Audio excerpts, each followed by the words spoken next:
Hello everyone, welcome back to my channel. My name is Nita. आज हम 6th class की geography NCERT का chapter number 5 start करेंगे। इसका ये थर्ड पार्ट है। इससे पहले मैं 2 पार्ट्स ऑलरेडी अपलोड कर चुकी हूँ। आप चाहें तो मेरे चैनल पर जाके देख सकते हैं।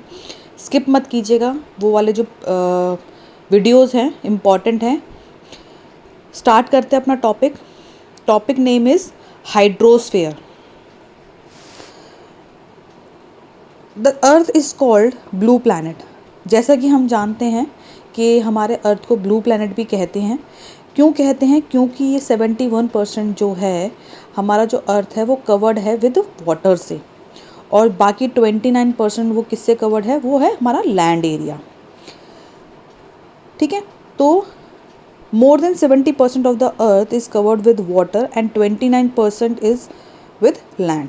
Hydrosphere consist of water in all it's forms. अब हाइड्रोस्फेयर में ऐसा नहीं कि सिर्फ रिवर के पानी की बात हो रही है, रिवर वाटर की बात हो रही है, या सिर्फ सी वाटर की। ये ऑल ओवर वाटर की बात हो रही है, चाहे वो ओशंस का हो, सी का हो, रिवर का हो, लेक्स का हो, वाटरफॉल्स का हो, everything. As running water in oceans and rivers and lakes, ice in glaciers, underground water and the water vapor in atmosphere all comprise the hydrosphere। तो मैंने जैसे कि कहा ना, हर फॉर्म वाटर की जितनी भी फॉर्म्स, चाहे वो रिवर हो, ग्लेशियर्स हो, सी हो, ओशंस हो, डिफरेंट फॉर्म्स ऑफ वाटर जैसे कि बोल सकते हो, और अंडरग्राउंड वाटर हो, हर तरीके का वाटर वो इसी 71% में काउंट होगा। ठीक है, तो वो होता है hydrosphere. More than 97% of the water earth's water is found in the ocean and is too salty for human use. अब क्या है, हम कह रहे हैं कि अर्थ पे जितना भी 71% जो पानी है वो कवर करता है हमारे अर्थ को, इसीलिए उसे ब्लू प्लैनेट कहते हैं। अब जो 97% जो पानी है ना, जो 97% पानी है अर्थ पे, वो क्या है? ओशन वाटर है। अब ओशन वाटर है, अब ओशन वाटर का जो पानी होता है, ओशन वाटर है, वो क्या होता है? वो सलाइन होता है, वो ह्यूमन यूज़ के लिए है ही नहीं। ठीक है, a large proportion of the rest of the water is in the form of ice sheet and glaciers or underground water, and a very small percentage is available as fresh water for human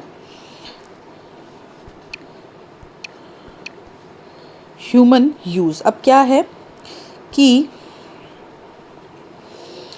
अब जितना भी ocean का water है, ocean water है, वो तो saline है, वो तो यूज़ है ही नहीं, ह्यूमन के यूज़ के लिए है ही नहीं। अब क्या है, जो सिर्फ 3% वाटर है, जो पानी बचा कुचा पानी है, अब वो क्या है, उसमें से कुछ परसेंट तो आइस शीट है, मतलब कि वो बर्फ़ जमी हुई है, ग्लेशियर्स हैं, अंडरग्राउंड वाटर है, स्मॉल परसेंटेज, मतलब एक बहुत लिमिटेड अमाउंट में ही हमें फ्रेश वाटर जो है वो मिलता है ह्यूमन यूज़ के लिए। ठीक है, 71% हम कह रहे हैं कि वो पानी ही है। हमारा अर्थ जो है ब्लू प्लैनेट है, लेकिन उसमें जो एक कह लो कि 71% में अगर हम 100% 71% की बात करें, तो उसमें से सिर्फ और सिर्फ कुछ परसेंट पानी ही ऐसा है जो ह्यूमन यूज़ के लिए यूज़ होगा। अदरवाइज़ वो पूरा का पूरा स्लाइन है, वो नो ह्यूमन यूज़। ठीक है, Hence, despite being a blue planet, we face a shortage of water। लेकिन हमारा अर्थ जो है ब्लू प्लैनेट है, जैसे कि हमने कहा, लेकिन फिर भी हमारा जो अर्थ है वो शॉर्टेज ऑफ वाटर, इसकी जो चीज़ है, ये चीज़ जो है वो फेस करता है। अब बात करते हैं ओशंस की। Oceans are the major part of the hydrosphere. Ocean जो है हमारे हाइड्रोस्फेयर का बहुत मेजर पार्ट रोल प्ले करते हैं। They are all interconnected. अब ये एक दूसरे से कनेक्टेड है। The ocean water are always moving. ठीक है, ओशन का जितना भी जो भी पानी है, ओशन वाटर जो है वो मूविंग है, इधर से उधर बहता रहता है। The 3 chief movement of ocean water are the waves, the tides and the ocean current. अब ये 3 उसमें 3 चीफ्स मूवमेंट होती है। इसमें कौन कौन सी होती है? वेव्स होती हैं, टाइड्स होती हैं, ओशन करंट्स होते हैं। द 5 मेजर ओशंस, अब 5 मेजर ओशंस कौन कौन से हैं?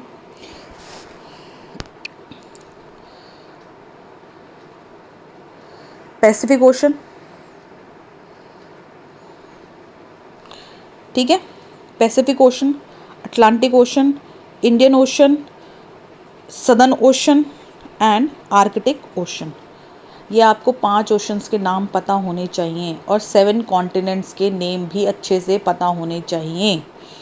आपसे ये जो MCQ फॉर्म्स में पूछे जा सकते हैं 6th क्लास के स्टूडेंट्स, और ये भी पूछा जा सकता है कि कितने कॉन्टिनेंट्स होते हैं, कितने ओशंस होते हैं, कौन सा ओशन सबसे बड़ा है, कौन सा कॉन्टिनेंट सबसे बड़ा है। तो ये आपसे क्वेश्चंस इस तरीके के पूछे जा सकते हैं। तो मेक श्योर कि आपको ये चीज़ें पता होनी चाहिए। मैं बहुत एक एक लाइन को एक्सप्लेन करती हुई चल रही हूँ। In order of the size, the Pacific ocean is the largest ocean. अगर हम पैसिफिक ओशन की बात करें, सबसे लार्जेस्ट ओशन माना जाता है। It is spread over the 1/3 of the अर्थ। ये पूरे अर्थ पे 1/3 पार्ट में फैला हुआ है। Marina trench is the deepest part of the earth.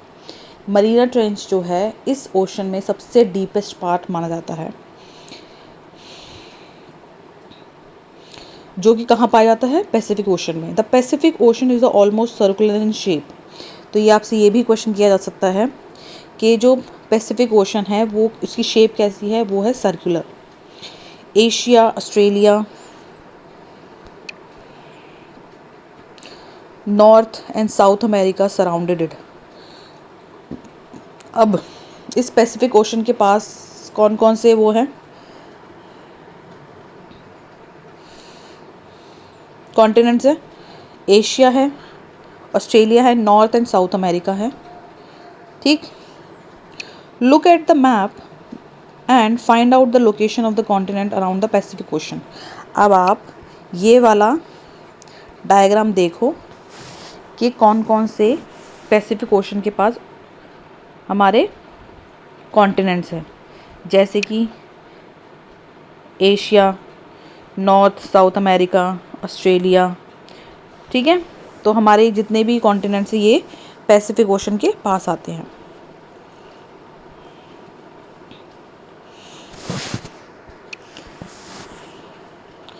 The Atlantic ocean, अब बात करते हैं अटलांटिक ओशन की। अभी तक हम बात किसी कर रहे थे? पैसिफिक ओशन की। अब बात करते हैं अटलांटिक ओशन। अटलांटिक ओशन जो है वो सेकेंड लार्जेस्ट ओशन है इन द वर्ल्ड। इसकी जो शेप है वो एस है।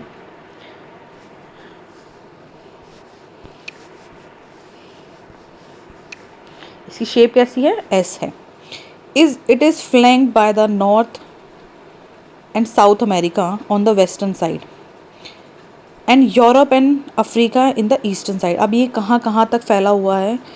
ये जो है ये नॉर्थ और साउथ अमेरिका के वेस्टर्न साइड से है, यूरोप और अफ्रीका के ईस्टर्न साइड पे पड़ता है, ठीक है।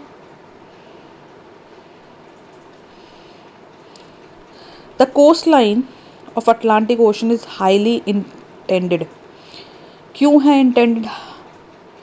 This irregular and indented coastline provide ideal location for natural harbours and ports. मतलब कि ये सबसे एक तरीके से कह लो कि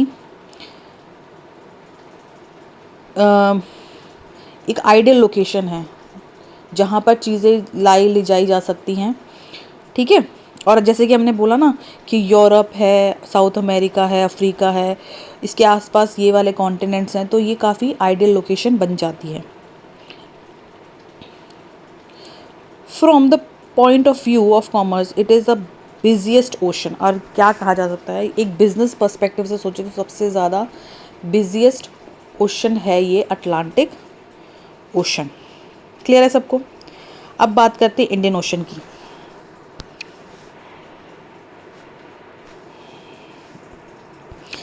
Indian ocean is the only ocean named after country. Indian ocean एक ऐसा एकमात्र ओशन है जिसका नाम कंट्री पे पड़ा है, that is India. The shape of ocean is called, it is almost triangular, इसकी जो शेप है वो ट्राइंगुलर शेप है। In the north it is bounded by Asia, अगर हम नॉर्थ साइड से देखें तो ये एशिया की तरफ है। इन द वेस्ट साइड पे इसके अफ्रीका पड़ता है और ईस्ट साइड पे ऑस्ट्रेलिया पड़ता है। क्लियर। अब आता है सदर्न ओशन।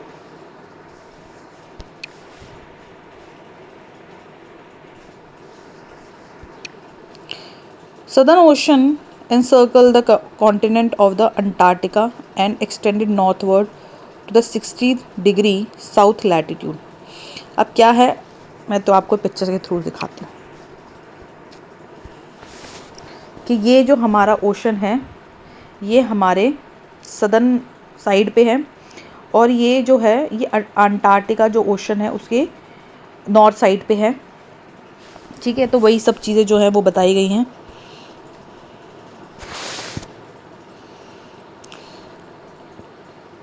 और ये हमारे 60 डिग्री लैटिट्यूड पे पड़ता है। क्लियर। अब आता है Arctic ocean. Arctic ocean is the located with the Arctic circle.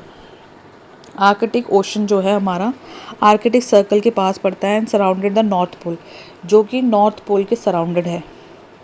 It is connected with the Pacific ocean, ये पैसिफिक ओशन से कनेक्टेड है by the narrow stretch of the shallow water known as Bering straight.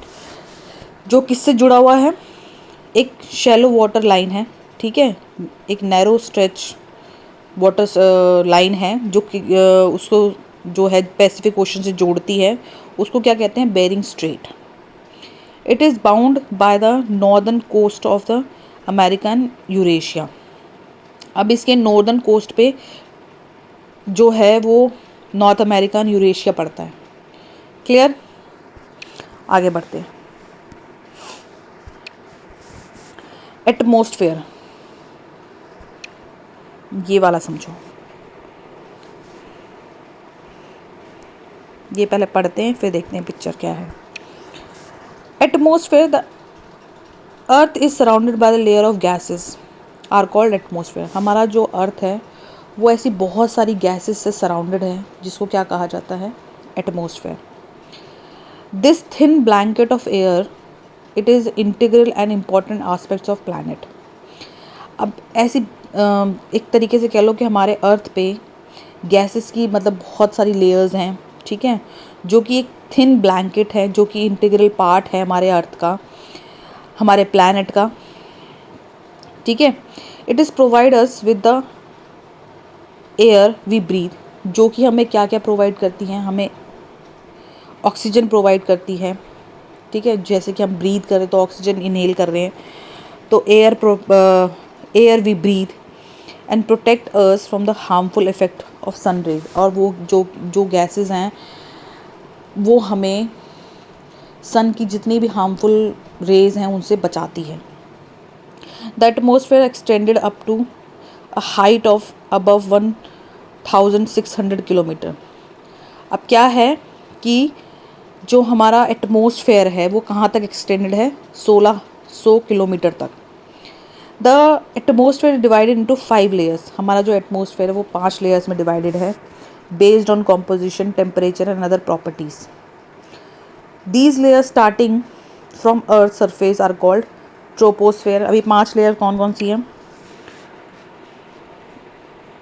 Troposphere, stratosphere, mesosphere, thermosphere and exosphere. ठीक है, ये वाली picture देख सकते हो, ये ट्रोपोस्फेयर,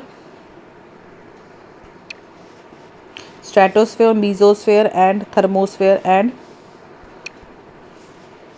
एक्सोस्फेयर। ये ठीक है, ये हमारी 5 लेयर्स हैं। इम्पॉर्टेंट है, इसको इसी सीक्वेंस में आपको याद करना पड़ेगा। The atmosphere is composed mainly of nitrogen and oxygen. जो हमारी एटमॉस्फेयर है वो 2 मेन गैसेस से मिलकर बना है, nitrogen and oxygen, which makes up about 90% of clean dry air.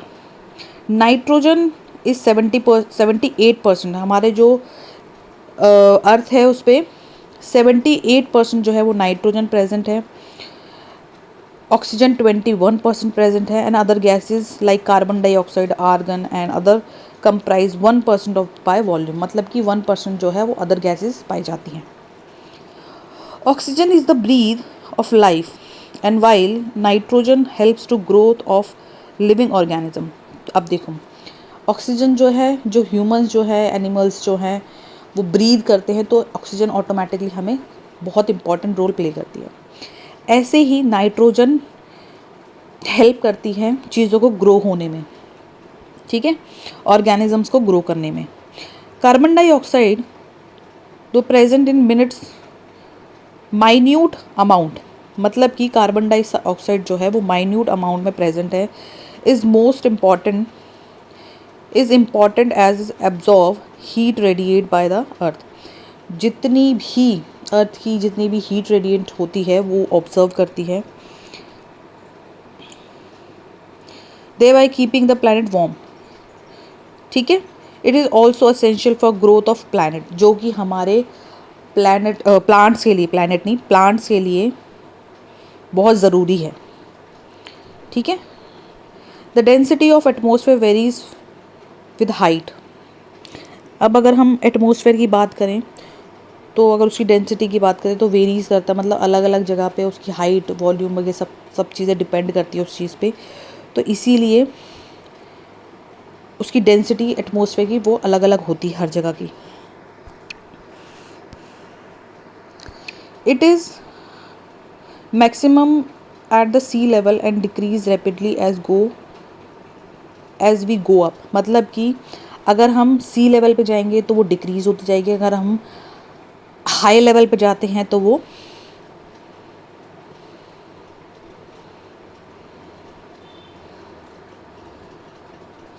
Increase होती जाएगी। मतलब कि अगर हम जैसे जैसे नीचे नीचे आते रहेंगे, ठीक है। अब जैसे एक चीज़ समझो, जैसे कि हम माउंटेन्स पे जाते हैं तो वहाँ पर जो एयर की जो क्वांटिटी है वो कम होती जाती है, जिसकी वजह से हम लोग ब्रीद नहीं कर पाते, ह्यूमंस जो है वो ब्रीद नहीं कर पाते।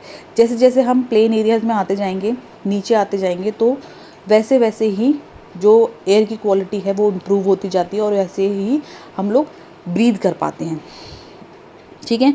You know the climbers experience problem in breathing due to this decrease in density of air.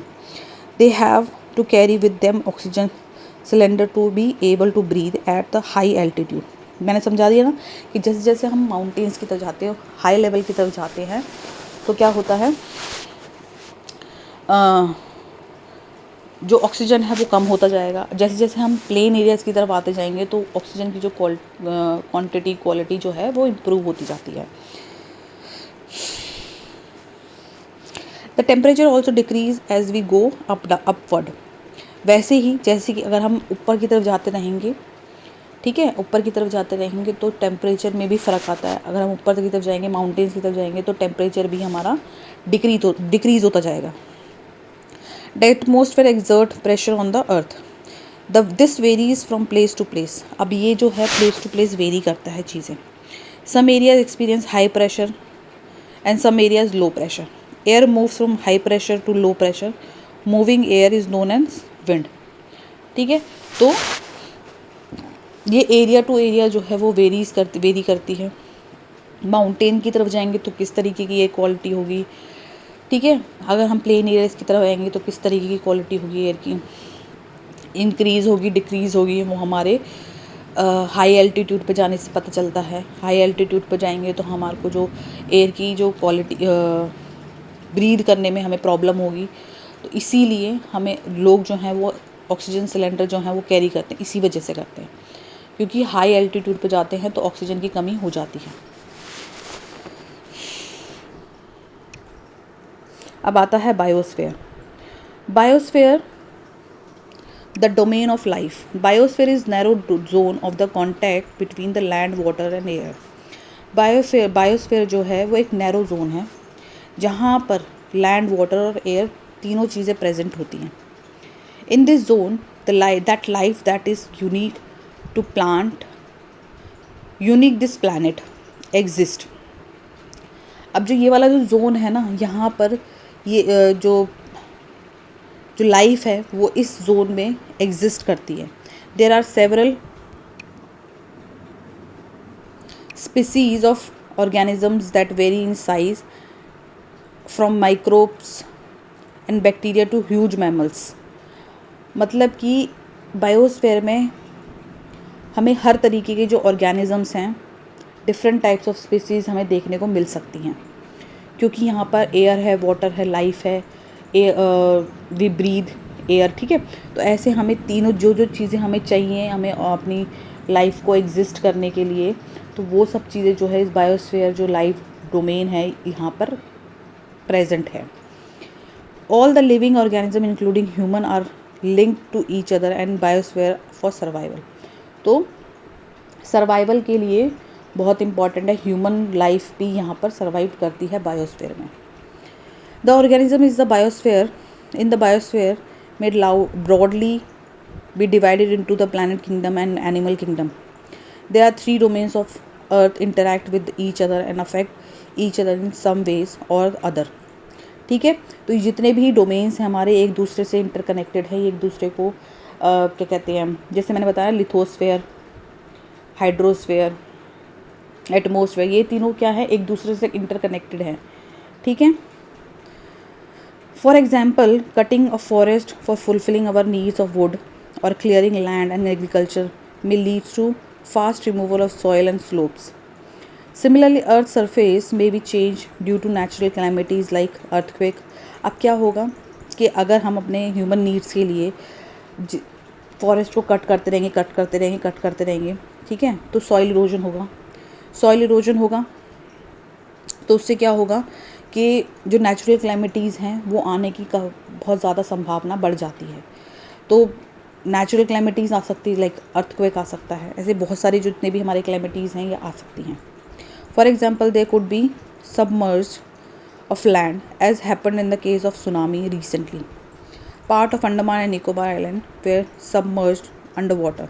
Discharge of waste and material into lakes and rivers makes the water unsuitable for human use. अगर हम जितना भी गंद कूड़ा करकट जितना भी है अगर हम इन लेक्स में पॉन्ड्स में फेंकेंगे, रिवर वगैरह में फेंकेंगे, तो जो पानी है जो यूजेबल वाटर है वो भी अनयूज हो जाएगा, जो कि ह्यूमन लाइफ के लिए बिल्कुल भी यूज़फुल नहीं होगा. और इससे क्या होगा, डैमेज होगा, हमारी जितनी भी लाइफ्स हैं वो डैमेज हो जाएगी. जैसे कि ह्यूमन है, एनिमल्स हैं, प्लांट्स हैं, इनके लिए अच्छी चीज़ें ये नहीं हैं.